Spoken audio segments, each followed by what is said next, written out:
Ici le Major Gérald. On m'a demandé d'intervenir en raison de mon expérience dans la Légion étrangère, les bérets verts et les forces spéciales, pour parler de l'esprit d'équipe dans la partie de jeu de rôle. Bon, ben ça me connaît, parce que dans l'entraînement des Navy Seals, pendant la semaine de l'enfer, on a fait quand même beaucoup de parties de Pathfinder, donc voilà, c'est un sujet dont je peux vous parler. Alors, bien évidemment, quand la troupe est lâchée en autonomie, en environnement hostile, que ce soit désert, jungle, campagne de Pendragon ou campagne de Shadowrun, l'esprit d'équipe, c'est primordial. On est un commando, on doit avoir l'esprit de corps, l'esprit de bloc, chacun doit pouvoir compter sur les autres, il faut rien lâcher, pas question de faire un feu meuble pour mettre en danger toute la troupe, ah non, non, non, hein. Voilà, c'est comme ça dans une escouade, on est unis comme les deux boules de la chatte. Voilà, je dis ça sans aucune masculinité toxique. Dans la Légion, on est très déconstruit. Je dirais même qu'il y a quelques gueules cassées. Bon, donc en situation, dans le feu du combat, il faut être très coordonné et faire confiance aux autres. Chacun a son rôle. Et il y a un bidas qui gère les inits, une qui gère les rounds, une qui gère les dégâts, un qui gère le manuel des monstres, et il y aura pas de mise en pli. Mais avant tout, et primordialement, c'est ce que je dis aux recrues, voilà, quand on est lâché pour 15 séances ensemble dans la jungle de Guyane avec juste une boîte de singes et un sparadrap à se partager, eh ben je dis avant tout, l'essentiel c'est penser à prendre du plaisir. Là-dessus, c'est la fin de mon intervention, merci de m'avoir écouté, reste solide, semper fidelis.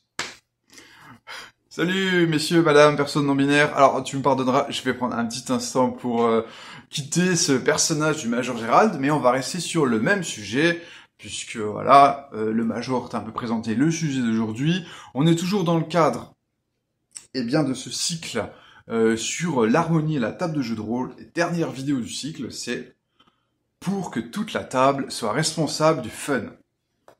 Alors qu'est-ce que j'entends par là ? En fait, on a des divergences à la table de jeu, on a des divergences d'attente, on a aussi des asymétries d'engagement. Il y en a qui sont très engagés, il y en a qui sont juste là parce qu'il y avait de la lumière. On a aussi des différences de capacité de jeu. J'ai encore un peu l'accent, désolé. On a encore la différence de capacité de jeu, c'est-à-dire la capacité de jeu, c'est grosso modo nos possibilités en termes de roleplay, en termes d'activation des mécaniques, en termes de prestations, d'engagement, d'implication dans le jeu. Voilà, on a des possibilités qui sont différentes par personne, puis également à différents moments de la vie. Bon, voilà. Si t'as fait 2 nuits blanches avant de commencer ta partie de JDR, ta capacité de jeu, elle est peut-être pas à son meilleur niveau de ta carrière. Petit instant. Voilà. Ah, pardon, je suis un gobelin. Non, je suis juste Thomas, il n'y a pas de nouveau personnage dans cette vidéo. Bon.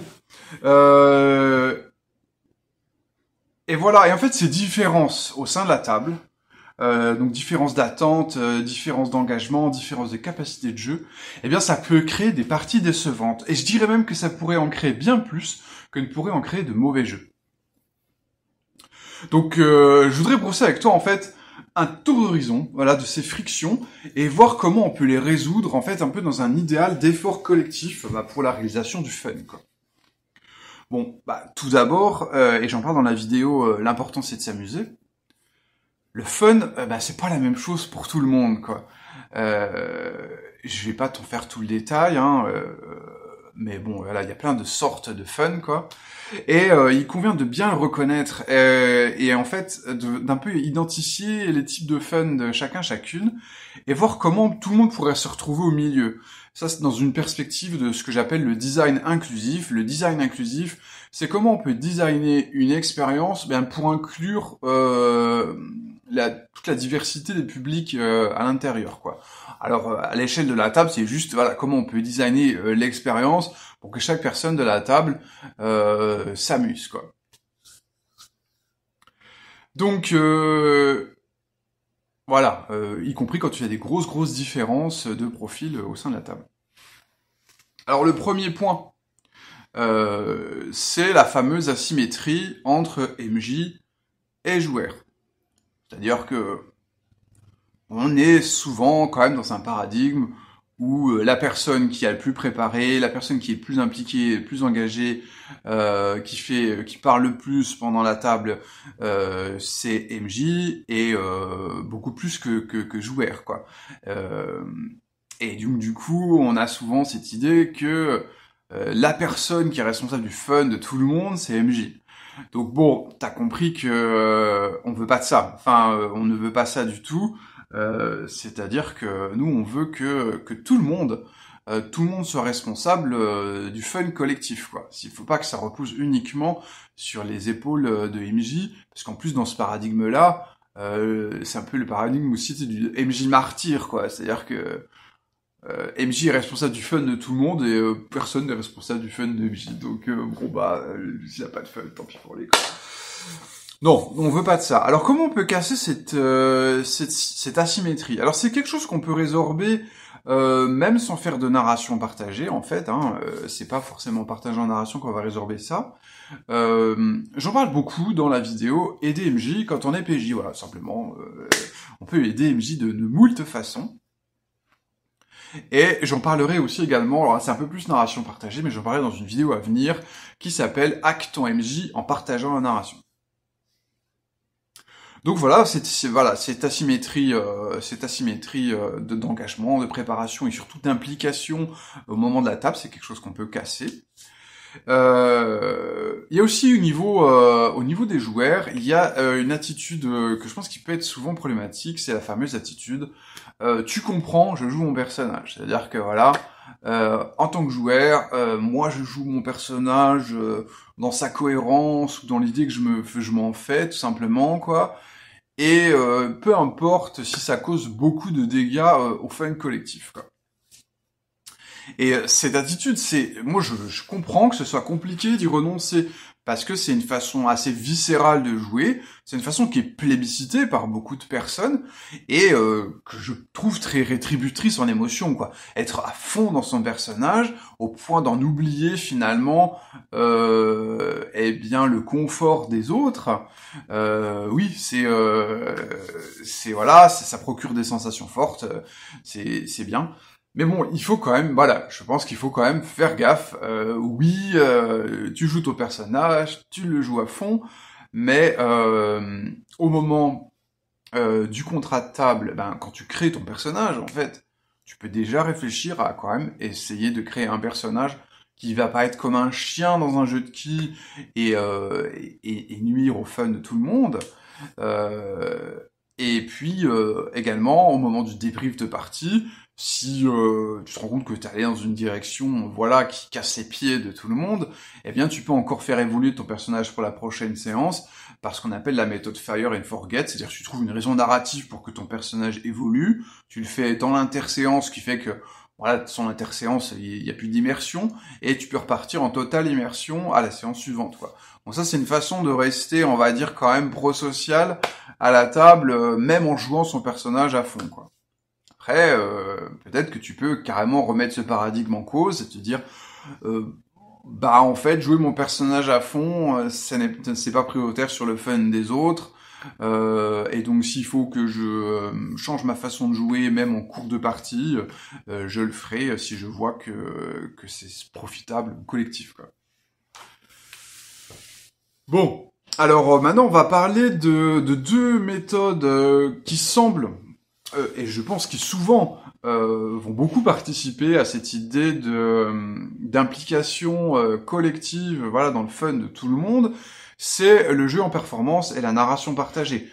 Donc le jeu en performance, c'est l'idée que tu vas jouer ton personnage dans une dynamique, on va dire, de production artistique et dans une dynamique qui est d'atteindre une partie de qualité, quoi.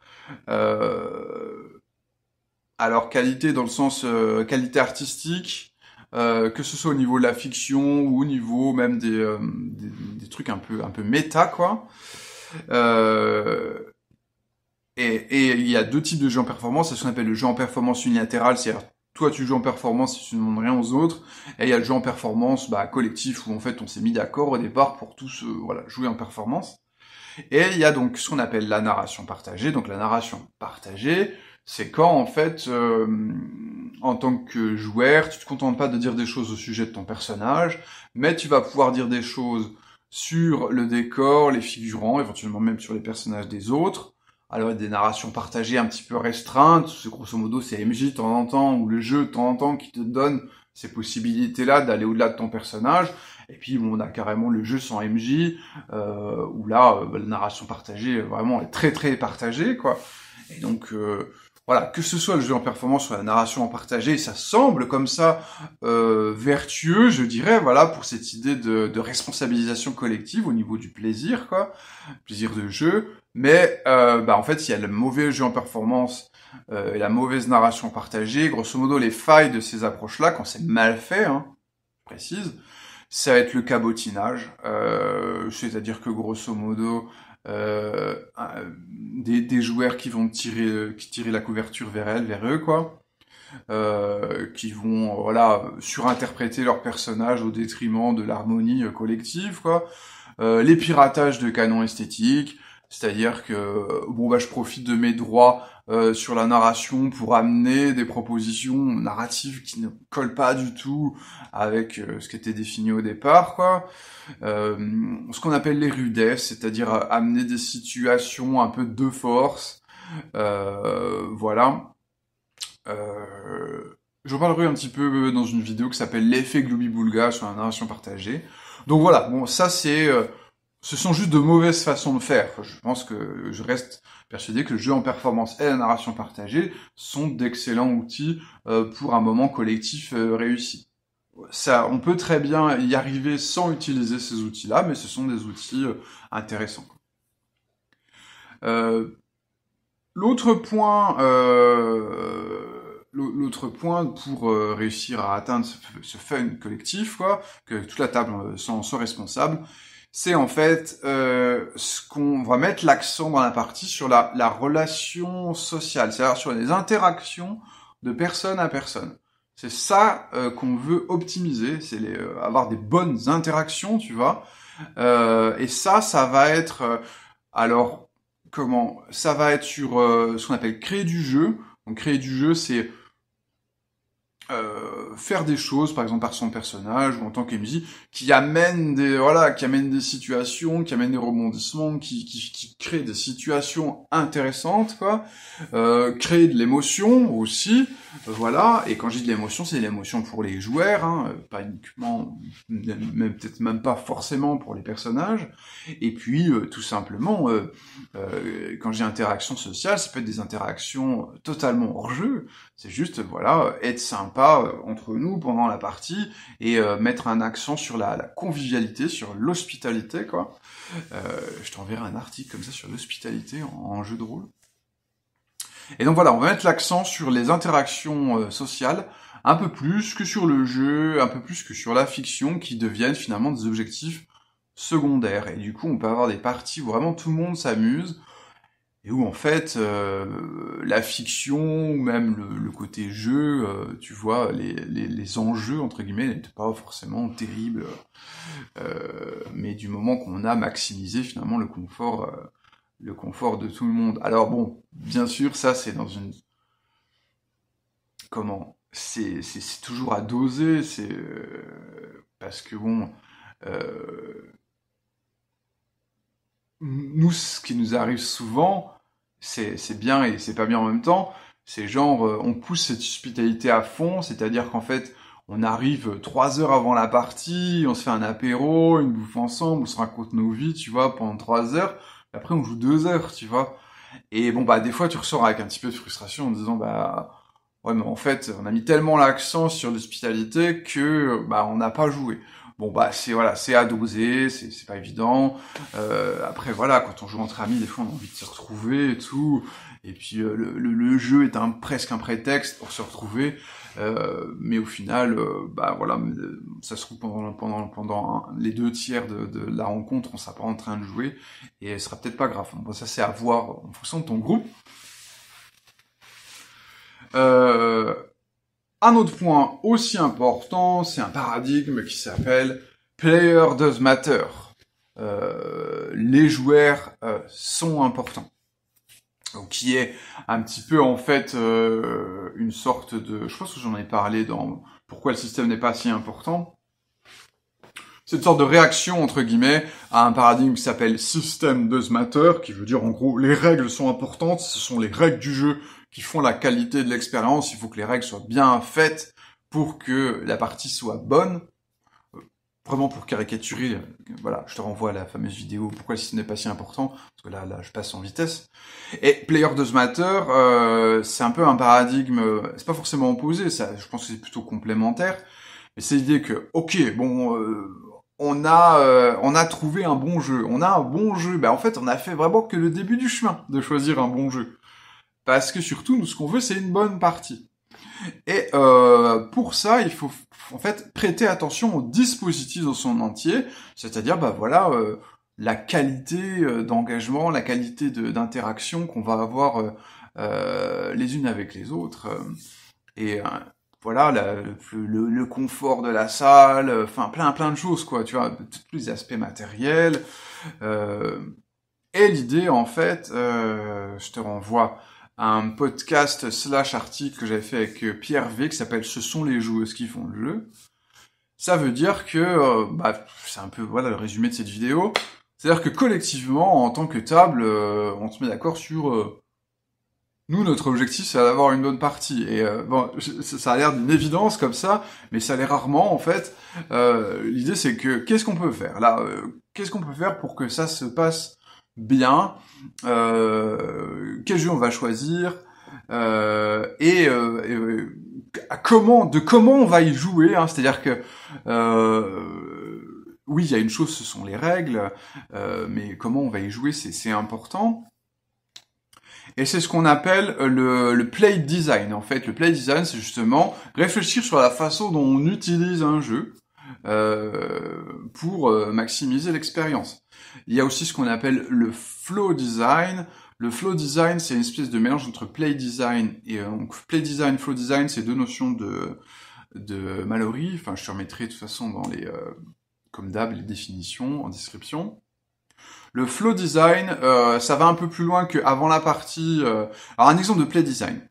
Un exemple de play design, je te mettrai un compte rendu si j'y pense. Il y a une fois, on veut jouer à un jeu en groupe là. On commence à lire les règles du jeu, puis on se dit, oh, le jeu est bien, mais les règles sont trop compliquées. En gros, c'est ça qu'on s'est dit. Les règles sont trop compliquées, et on s'est mis d'accord au début de la partie, de dire, bon, bah, cette règle-là, on la dégage, celle-là aussi, celle-là aussi. On a simplifié le jeu, on l'a un petit peu modifié à notre main, et après, on a joué avec les règles modifiées. Et pendant le jeu, on a vraiment joué premier degré à notre nouvelle version. Ça, là, on a fait du play design.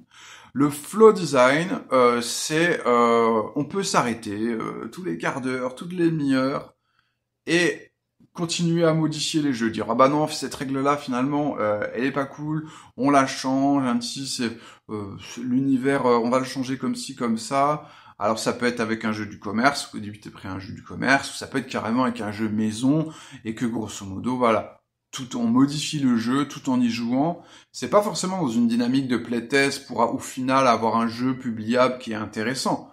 C'est vraiment dans la dynamique de la partie, de la campagne, pour avoir toujours l'expérience qui nous convient le mieux, tu vois.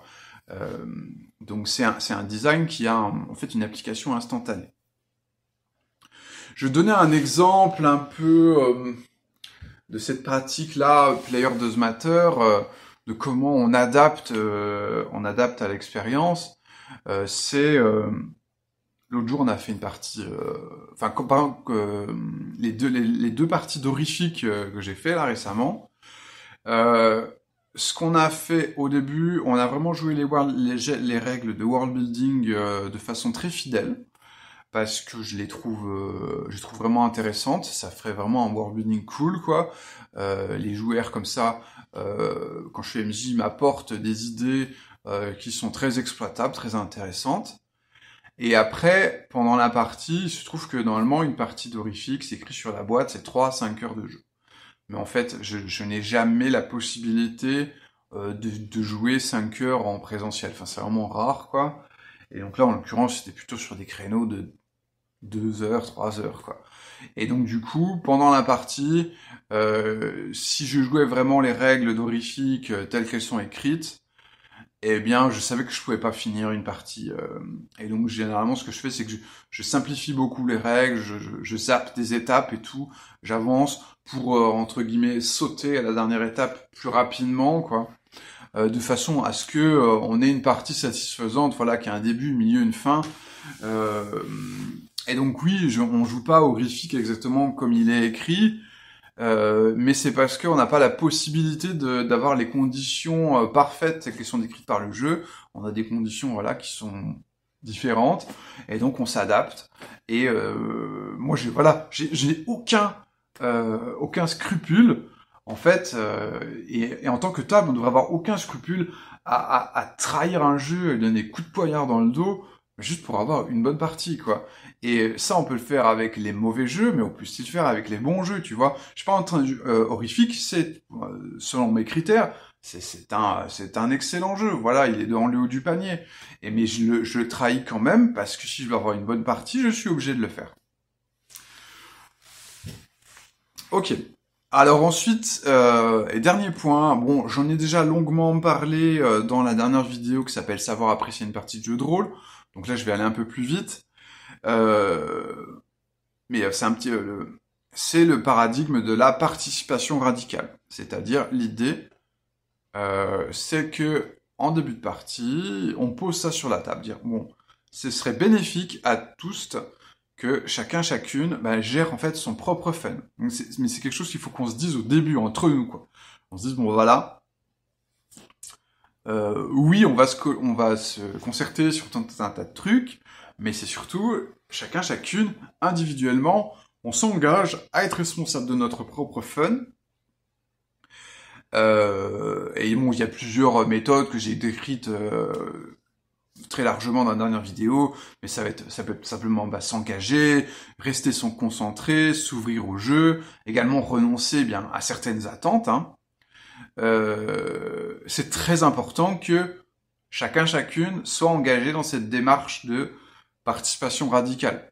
C'est-à-dire que s'il y a qu'une personne qui est en participation radicale, ça peut lui sauver sa partie à elle, mais si tout le monde est en participation radicale, ça fait vraiment un effet d'entraînement. C'est-à-dire que tout le monde rehausse son propre fun en étant en participation radicale, en se prenant en main, et j'ai envie de dire que des personnes qui s'amusent mises ensemble, ça fait encore plus de fun. Enfin, vraiment, il y a un effet cumulé vraiment intéressant.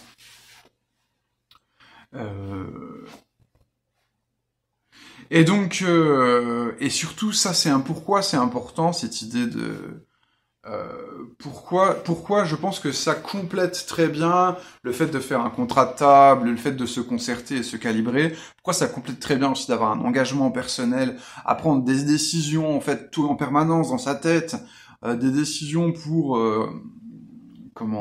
redévier le jeu dans une direction qui nous convient, ou redévier notre attitude aussi. En fait, c'est juste dans l'attitude. Parce qu'en fait, le contrat de table, le fait de se concerter, de se calibrer, ça ne peut pas suffire. Et pourquoi ça ne peut pas suffire? C'est parce que, comme dit Mallory, nous ne sommes pas infiniment paramétrables. En fait, si on voudrait vraiment se calibrer parfaitement pour avoir la partie mouille perfecto, c'est pas possible parce que en fait, on serait en charge cognitive énorme parce qu'il y aurait énormément de choses à retenir.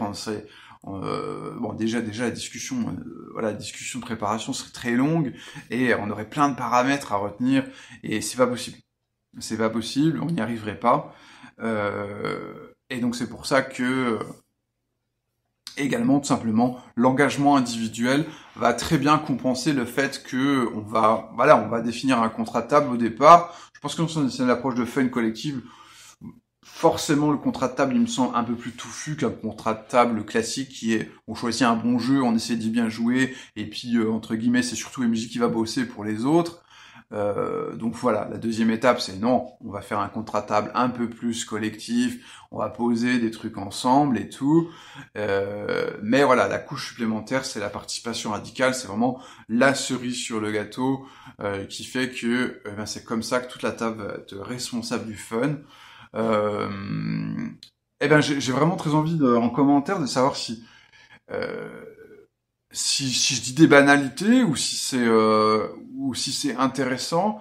Je pense que ce paradigme en fait là de toute la table responsable du fun, très honnêtement, je ne pense qu'il n'est pas très répandu en fait.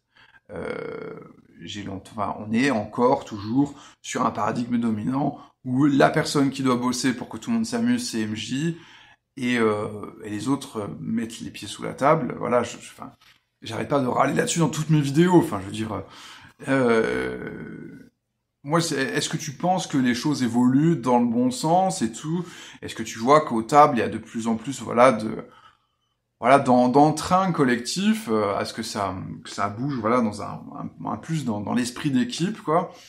Et puis, est-ce qu'il y a des choses que j'ai oubliées? Parce que voilà, l'esprit d'équipe, ça peut recouvrir beaucoup de choses. Forcément, voilà, en 25 minutes de vidéo, je peux pas tout brosser. Bon, j'ai largement assez parlé, donc je te laisse les micros, et à plus en bus.